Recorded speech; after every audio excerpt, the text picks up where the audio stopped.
So now let's see how we can share out our Jamboard projects with other people. So in order to do that, I'm just going to go around and let's say I want to share out this project right here. So I'm going to go around and open up that project, and on the top right, you can see share is an option. So once you click on this, you can see that you get the sharing dialog box right here. And then what you can do is you can go around and type in the email address of the person you want to share this with. So in that case, in my case, I'm just going to go around and type in TerTube channel 2 right here, which I already have listed. So just click on it and you can give them permission of a viewer or just an editor. So now I'm going to go around over here and set it as viewer for now and click on send, and let's see what happens now.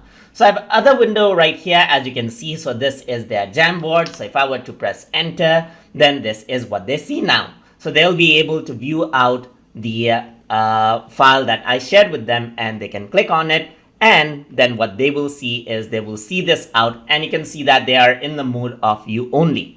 But if I were to actually go around over here, you can also see that they are viewing my document now. So if I want to change their permission, I can go to share over here, and instead of viewer, I can change that out to editor just like this, hit save. And now what happens is that if they were to reset out the page, that is refresh out the page, then they'll be able to make changes right here. And you can see that as they make changes, the changes are reflected out over here on your part as well. So they can resize this out right here, and you can see that the changes are interactively right there. So they can draw out something right here just like this, and drawing is there. They can go around, add in sticky note right here just like this, and it is all reflected over here. And whatever change you do, it is reflected over there as well.